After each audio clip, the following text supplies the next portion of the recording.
All right. Anna Maria Cauce is the 33rd president of the University of Washington, where she's been a member of the faculty since 1986. A graduate of the University of Miami and Yale University, she is a noted scholar on risk and resilience among adolescents and has received numerous awards for her research, as well as the university's Distinguished Teaching Award. Before becoming president in 2015, she served as chair of the Departments of American Ethnic Studies and Psychology, as dean of the College of Arts and Sciences, and as provost, the university's chief academic officer. In 2008, she played a key role in establishing the Husky Promise, a program that has helped more than 40,000 low-income students attend the University of Washington. President Cauce has put a spotlight on the university's work in population health, launched the university's Race and Equity Initiative, and been a champion for ensuring that public higher education across the country remain accessible and affordable for all students. As president and throughout her tenure, she has worked to advance the university's mission of serving the public good by focusing on the impact on the lives of the people in Washington and throughout the world. President Cauce, welcome to the Rotary Club of Ballard. You're on. All right. Well, thank you. First of all, thank you very much, Terry, for that very generous introduction. I'll do my best to, not prove you wrong. Thank you all for having me today and for being here. I know that everyone's got, busy, crazy lives, so I appreciate you taking some time off to, listen to me talk a little bit about, the things that I not only love about this university, but the things that we accomplish together and the ways in which, we actually work together, sometimes more than people think we do. I'm going to be relatively brief in my comments because I'd like to be able to spend, some good time doing some Q&A so that I can answer the questions that you might have most on your minds. Again, for those of you that are alumni, that are parents or grandparents of students, or if you've received care in one of our hospitals, our clinics, if you've gone to one of our COVID testing sites, or if you're simply residents and taxpayers, I want you to know that the University of Washington is your university. I like to think of it as the University for Washington, and we're very grateful for your support, and we consider you part of our Husky family. You do not have to be a direct alumni of the University of Washington to feel that it is yours, and hopefully to feel that it has an impact on your life. We're very committed to communities like Ballard, as well as to communities across Washington state. We want to ensure that educational and economic opportunity is there for all our state students, including those, of course, in Ballard. Between our 3 campuses, and we have a campus here in Seattle, one in Tacoma, and one in Bothell, we serve more than 41,000 undergraduates. So, we're pretty big that way. And you might be surprised to learn this because, sometimes people hear differently, but more than 60% of Washington state applicants are admitted. So more than half of the students who apply to the University of Washington are actually admitted. That's because there's so many good students that apply. And we have now started out sending out our acceptances for fall 22 just this week. And we're excited to be beginning to get yeses and beginning to hear from those new Huskies for the future. Right now, more than 200 Ballard High graduates are at our university earning either undergraduate, graduate, or professional degrees. So we have a good contingent from Ballard.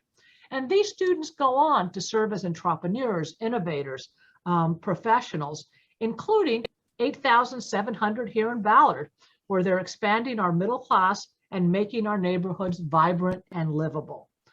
For example, our alumnus David Sedlicek, who founded Uphill Designs, which does a handcrafted outdoor gear store on Market Street. He is an alumni of the University of Washington. Or the sculptor George Rodriguez, whose ceramic studio is in a repurposed Ballard warehouse. So, one of the things that's fabulous about being in such a livable part of the world is that a lot of our students stay right in the Puget Sound area. And so as we know from the many of you that are alums, and that is really wonderful. Our mission, the University of Washington's mission, rests on the idea that every student from Ballard or any Washington community be able to have the kind of meaningful college experience that opens the door to productive, satisfying careers and productive and satisfying lives. For Washington students, a college degree is within reach, but one of the reasons why I love talking to groups like this is I want to make sure that every student and family knows about the resources out there. Too often, students and parents think either that college isn't for them or that it's too expensive and they could never afford it. And we need community leaders like you to help dispel that misconception. For the last decade, we've had something that we call the Husky Promise, and it enables eligible students from Washington who otherwise couldn't afford college to attend the UW without paying any tuition whatsoever. And since this program began 10 years ago, over 40,000 students have come to the University of Washington tuition free. 40,000 students. I also want you to know that in general, over 60% of our undergraduates, when they get their bachelor's degree, leave with zero debt. Over 60% leave with zero debt. And those that do have debt, of that 40% that does have debt, on average, their debt load is less than $22,000. Again, I'm not saying that $22,000 is an insignificant amount, but it's less than the cost of most cars. And it's far outweighed by the lifetime earnings that these students will make. When students go to college, on average, they will be making between $500,000 and $1 million more than a high school graduate in their lifetime. So that it really is important that we go out there and make sure that our students know that the high school students, that grammar school students, that parents know that higher education is within reach. Family and students in all parts of Washington need to know that a higher education credential is within reach. Washington State is actually a national leader in making excellent public higher education affordable. A lot more affordable than students and families realize. One of the reasons, again, why I like to talk to groups like this is if you're reading the newspaper, you read story after story talking about those students that graduate with hundreds of $1,000s worth of debt. All I can tell you is those aren't undergraduates at the University of Washington. And they probably aren't undergraduates at any of our public universities.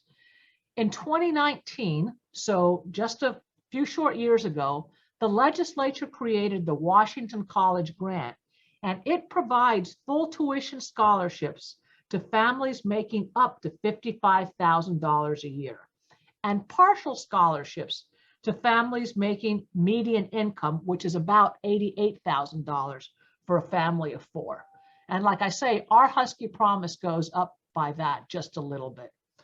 For all our students, but especially for those students from families of more modest means, a UW degree is a pathway to economic security, social mobility, and opportunities to discover and pursue their passions, to reach their full potential. Again, a college degree can be critical to economic and social mobility and to having a good life.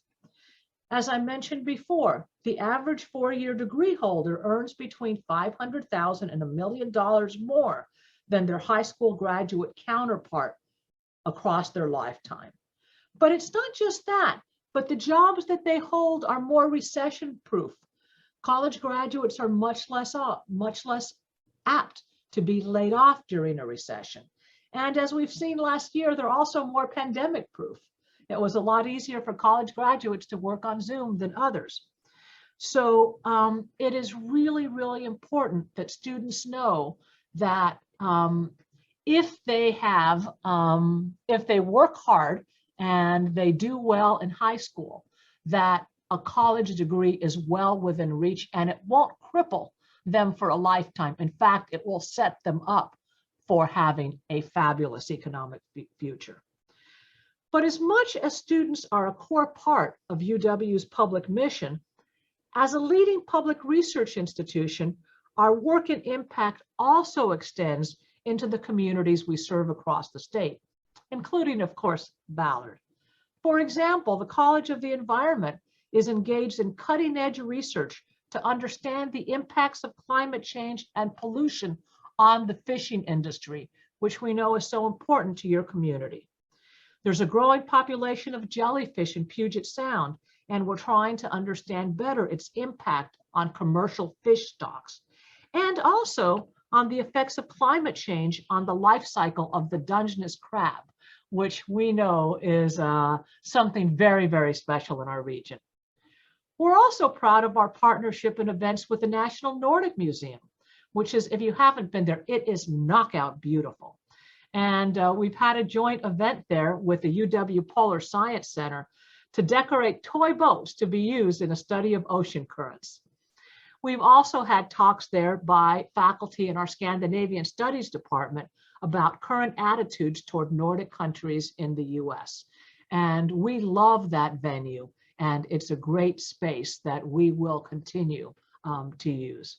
I want to tell you a little bit about what's going on in terms of our return to campus. As you know, we spent most of last year. In fact, it was 2 years ago, almost to the day, that we decided to go online because this thing called COVID was clearly here. And we've spent not all, but a fair deal of our time online the last few years. This has been a unique and exciting academic for the UW, an academic year for the UW, because we did start on campus, and we are on camp, we are in person. We did start in person, we are in person now. I can see students out my window, and we will be in person in the spring, and hopefully we will continue to be in person from here forward. But this, it was really an exciting year because we welcomed not one, but 2 classes who had their first in-campus experiences this year.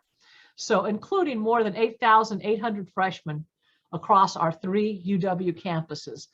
So we had a lot more students asking, where's the hub? Where's this building? Where's that building? Than usual. And the pandemic has really created incredibly challenging circumstances for our students and faculty. And I can't tell you how proud I am of all the learning and teaching that was accomplished in a remote environment. The kinds of interesting things that faculty were able to do. They took students on field trips by, putting one of those GoPros on their bikes so students could see, experience field. I mean, they did amazing things to make the online experience alive. But ultimately, what we're built to do is to provide an immersive in-person campus experience. And it's just wonderful that students have now returned largely to in-person classes and learning. And students have been willing and able to do things like comply with a masking requirement, which is going to begin to be eased up, and with vaccination requirements. And that's made it possible to do so safely. And it really is a reflection of community spirit. I mean, we were concerned about, this mandate or that. We have 99% of our students were vaccinated. The other ones have exemptions for good reasons. When masking was in force, and it still is, they were masking. We had all kinds of arguments about what do you do if a student hasn't masked in your classroom, and it never happened. And we expect that spring quarter will continue the trend back towards normalcy. We're very excited that we're about to have our first in-person commencement ceremony after 2 years online. It was fun to have a commencement online in some ways. Some, grandparents and extended family were able to participate in a different way, but there's nothing like being in Husky Stadium and standing out there, or, it just is, fabulous. And so on our Seattle campus, we're going to be holding 2 commencements to welcome back students that missed out on the in-person ceremonies the last 2 years. And I know that Bothell and Tacoma will also be inviting students who would like to come back and get their degree in person. And so that's going to be a lot of fun. We're going to have, a twofer, if not a threefer in graduation. So that'll be great. Returning campus also enables us to serve our students more equitably and gives them the opportunity to create what we like to call the Husky experience, because every student's experiences are different. Everyone has slightly different clubs they belong to. They take different classes. They approach friendship groups differently. And some of them get involved in things like undergraduate research, which is fabulous. I was involved in undergraduate research as an undergraduate, and that's what made me think about going on to a faculty position. Some get involved in internships, some join student clubs, or they run for student government. Everyone's Husky experience is a little bit different. The other thing, though, about COVID is, although it had some huge impacts on our campus and our students, is that in addition to making sure and working hard to make sure that our students could continue to get their education, whether remote or in person, in a safe way, we also are a major healthcare provider in the state. And our role was especially highlighted during the COVID pandemic. The fact that we were able to have in-person learning and will soon be able to go without masks as case counts continue to decline is thanks in part to our UW experts, healthcare providers, and researchers. Throughout the pandemic, UW has led in treating, tracking, testing, and developing a vaccine. We were very involved in that, and in getting shots into arms. We were out there with mobile units. We set up testing all over the state, which makes us, and that is part of why we're one of the best vaccinated counties in the country. 85% of those over the age of 5 in King County are fully vaccinated. And that is huge as we think about, going forward and beginning to ease up restrictions. Professor Helen Chu and her Seattle Flu Study team, a partnership between the UW, Fred Hutch, and Seattle Children's, identified the very first documented US case of community transition, and it enabled our state and nation to mobilize quickly. Early on, people thought that COVID had come into the US through Seattle. Now we know it was already in California, it was already in New York, but we were the first to recognize it, and it was because of the Seattle Flu Study. The UW stood up testing sites, including in underserved neighborhoods where health inequities are most persistent. And the UW Virology Lab has tested over 3 million samples for COVID. That's how many samples that we have tested. We also set up a COVID testing site on Ballard Avenue during the pandemic, which has reopened early this year, again, in response to the Omicron variant. Throughout the pandemic, UW Medicine provided life-saving care to COVID patients as well. So we did everything we could to prevent, but when we did have people in our hospital, we provided the best care possible. And UW Professor Larry Corey, who's co-leader of the COVID-19 Prevention Trials Network, which conducted the clinical trials of COVID vaccines, including Pfizer, Moderna, and J&J, shows you how much we were a part of the national COVID response.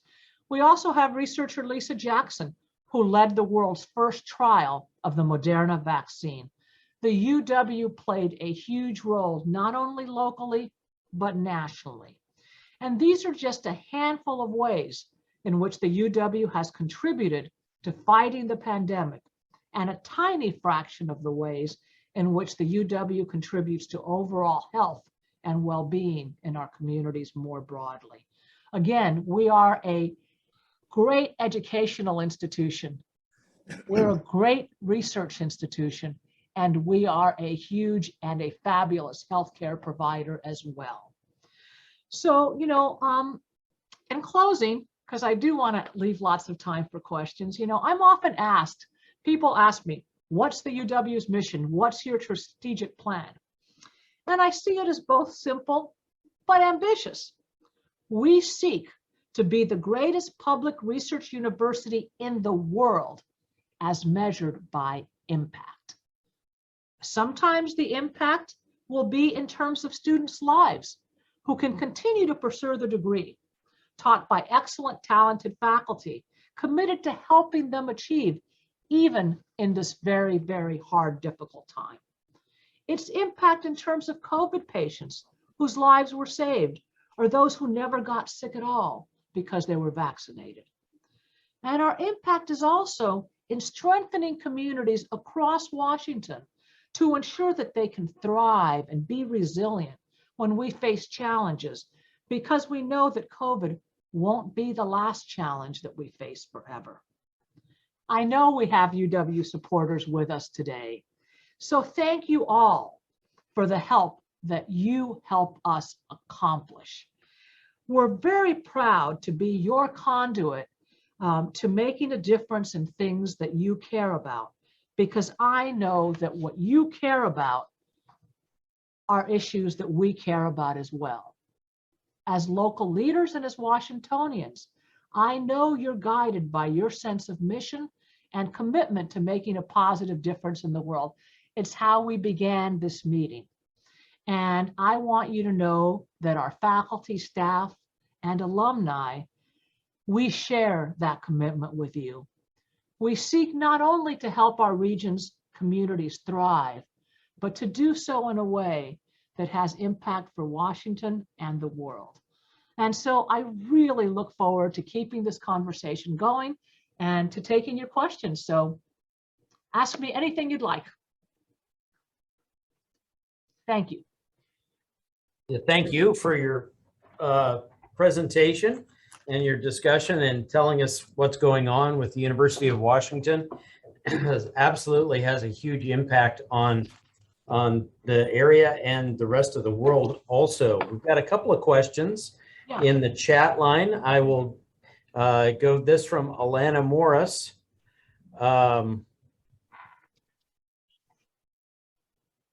Reading articles about colleges' responses to assault cases this week in the Seattle Times, why does the UW police not adhere to Seattle laws? For example, arresting for assaults and administering tickets for alcohol and drug use. Why not giving out minors in possession, contributing to delinquency of minors at frat parties, et cetera, contribute to sexual assaults? Thank you, Alana. All right. Okay, yeah, let me Just a softball question for you to start with. We're going to toss that out there. Thank you, Alana. No, thank you. I mean, this is actually a much more complicated topic than you sometimes can get the impression of, from reading. I mean, it was, I think it's an important piece. So please don't get me wrong. Some of you know I'm a child clinical psychologist by training. I've worked a lot with victims of sexual assault and survivors of sexual assault. And I'm actually on the board of a national group that is really working with universities across the country in terms of looking at how we can better respond to sexual assault in general. One of the issues that we have that is actually makes things complicated is that, in fact, most students who experience sexual assault, and part of why we have other ways that they can respond is, in fact, they don't go to the University of Washington, whether it's UW police or to police in general. Why they come to the university is that by and large they find that the kinds of experiences that they have with taking these issues to the police is not particularly satisfactory, and sometimes it can actually be re-traumatizing. When you go to the police, for example, there are certain requirements in terms of how you report. And if you end up going to trial, as you well know, sometimes it can be very, very difficult for the victims, and I'll say women, but they're not all women, because often, there's cross-examination. It can take a long period of time. And so I want you to know that for any of our students that are assaulted, we make it clear and we will help them report that to the police, whether it be UW police or whether it be Seattle police. That is an avenue that is open to all our students. And once it does get to the police, there are certain clear processes that are, but all the stories that you read about were ones where that wasn't the path that the students decided to go on. And like I say, one of the things that I think is really important, you may or may not know, but under the Trump administration, they actually wanted to close down any way for students to report about sexual harassment or assault other than going to the police. Already, as it is, many of these go unreported, but students tend to prefer, and again, it depends, on every situation. I don't want to say there's a one size fits all, but generally they would prefer to, in fact, report, and we have a number of ways that they can do that through Safe Campus. We have, individual consultants that they can work with, etc., because it's a bit more of a supportive process than having to go to the police. But what that also means is that in terms of what we can do and how can we respond, it's a little bit different than the kinds of sentences, etc., that the police can make. Because, for example, we can decide that someone who we have found that we believe, we can find someone responsible for a sexual assault based on preponderance of evidence, which is very different than beyond a reasonable doubt. But when it's preponderance, but that also means, so the good thing is that you don't need the standard that often, quite frankly, many of the kinds of situations that we deal with, there's not a lot of proof. It is, I don't want to say it's he said, she said, because like I say, in some of these cases, the preponderance is quite clear. So I don't want to, but what I'm saying is that when it comes right down to hard evidence, in many of these cases, not in all of them, but in many of these cases, that's hard. And so if they did go to the police, there wouldn't be the ability, although if there was evidence, they could put someone in jail, which is something that we can't do. And so it is I think it is absolutely critical that we maintain the ability to handle sexual abuse cases at a university level, even if we can't have the same kinds of punishments, because there's a lot more. I'd say about probably 90% of the people who report to us would not under any, probably 99% of the people who report to us would not under any circumstances report to the police. That said, we are learning all the time. I can't comment on the specific cases. I can tell you that there's at least one that I know a little bit about that I think, I won't say the reporting was, let's just put it this way, I think that it was more complicated than it appeared. But I can't, I want to be clear that, when I look at, that we haven't always been perfect, not by a long shot. And we are working very hard to figure out better ways that we can do things. For example, this consortium that I'm on the board of, which is related to the national academies. One of the things that we've been working on is how do we stop the so-called quote unquote pass the harasser, where you have someone that has committed, that's harassed or committed an assault, and what a university does is settle with them and then they go to another university. And so how can we work together as universities to make sure that that doesn't happen? So, you know, we do have a long way to go. Some of the things that you talked about with drinking culture, one of the things that, again, that's really interesting is about, this was before the pandemic, so it was probably about 3 years ago. Our fraternities and sororities themselves came to us and came up with a plan that we worked with them on. And I want you to know that at fraternity and sorority parties, they only serve beer and wine. They do not serve hard alcohol anymore. And so again, to blunt the drinking culture, it's you can get drunk on beer and wine, but it takes a lot more effort. And you don't tend to do it, you know, just, I mean, I think that, you know, you've got freshmen coming on campus, they've never drunk before, they don't know, they don't have much of a tolerance, and that's something that is already going on. I can certainly tell you that if we do find students that are, you know, drug use is not allowed on campus, even if it's legal in the city, you can't use marijuana on the campus. And if we do find that, we do, you know, and it goes to the UW police. No question that students, you know, can get warrants and can get ticketed, etc. So we have a lot less of an ability, though, with parties, etc., that take place off campus. We just don't have that kind of authority there. So I want you to know that, you know, I'm not trying to say, you know, that we have not, we learn from every experience, and we are trying to do better, and we are committed to doing better all the time.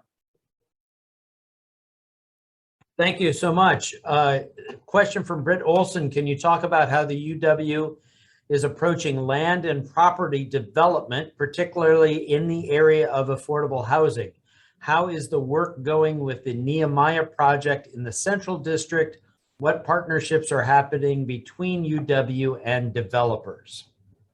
Yeah, we are, you know, we have to, as you know, when we develop plans, which include, you know, any kinds of growth plans, any kind of development, those have to go through City Council.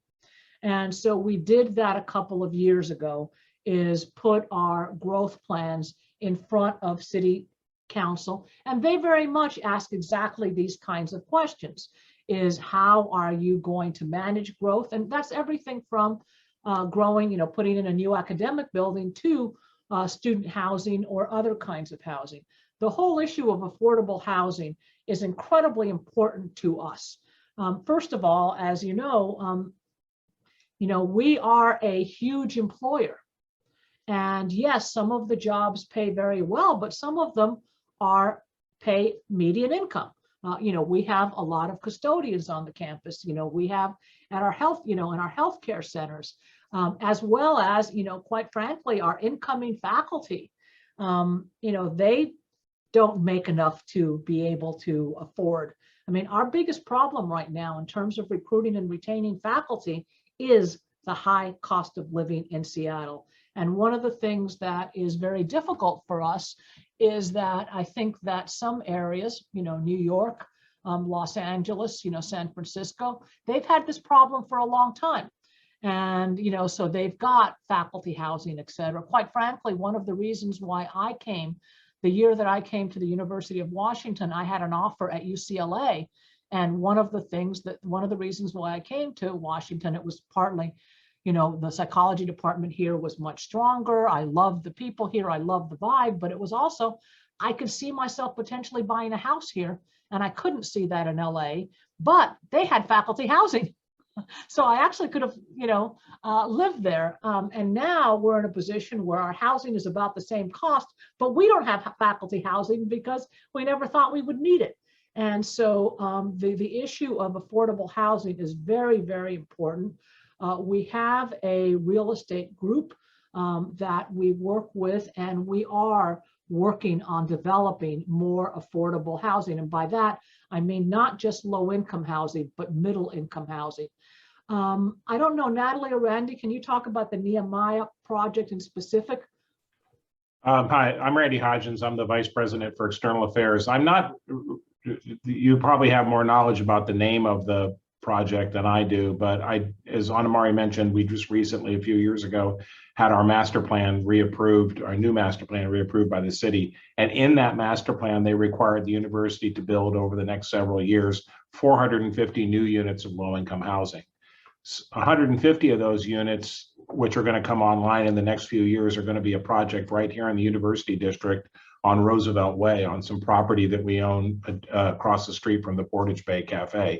And we're in the selecting a developer, and we're in that process right now and hope to have an announcement later this spring or early summer. The other tranche of low-income housing, which may be the Nehemiah project, but I'm not familiar with, that particular term, is down by the Mount Baker Light Rail Station, where we used to operate a laundry facility. And that property, which is much larger than the property we have in the University District, was transferred to the city by the state legislature 2 years ago. And we think perhaps well over 300 units of low-income housing can be built there as well. Terrific, thank you. Dwight Eisenhower was president after he was a general. He was also president of college at Columbia. And when he joined Columbia, he got all of the professors together and he said, folks, we all know that our primary focus is developing better citizens for the United States. And he got a lot of pushback from the faculty, and they said, our job is not to create good citizens. Our job is to create scholars who can pursue the truth. And our goal is truth, not citizenship. President Cauce, what do you think about that statement, and what is the goal and the objective of higher education and academics in your view, and what does someone coming out of the University of Washington hope to provide to the greater society? Yeah, that's a good question. And I think that sometimes what we end up getting caught up with is these false dichotomies. For example, more recently, you get a lot of people saying, well, should I get a degree? Is it, so that I can earn a living, or is it so that, I can learn for learning's sake? And, the truth is that it's both and everything. How can you be a good citizen without being able to really, as we like to say here, question the answers. And, in a world that's full of misinformation, we need to be graduating people that are critical thinkers in order for them to be good citizens. If you look at the statistics out there, people with a college degree are much more apt to vote. They're much more apt to volunteer. They're much more apt to give philanthropically, partly because they make more money. It is absolutely critical. One of the things that our students do, most of them are involved in some kind of volunteer activities here. We have an entire center, the Carlson Center, that is here to help connect our students with volunteer opportunities. Often they can actually even do it for credit, because as part of the volunteer, as they're learning, they can write papers, et cetera, et cetera.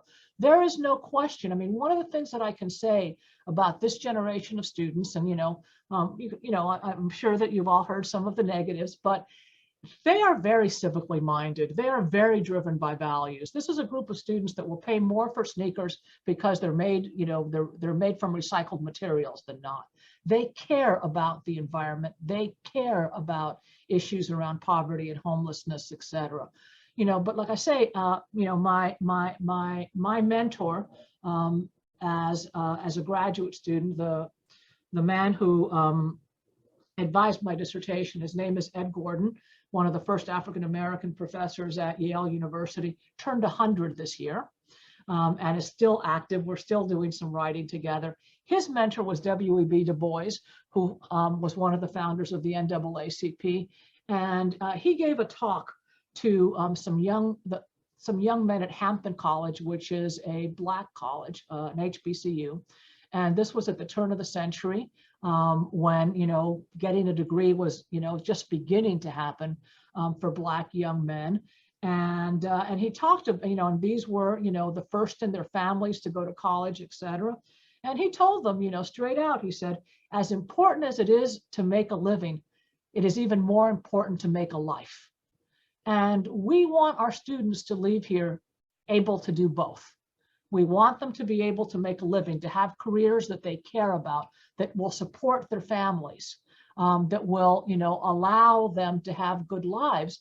But we also want them to make a life, and that means being involved in the community, giving back to the community. But like I say, I don't think that it means that you're also not searching for truth.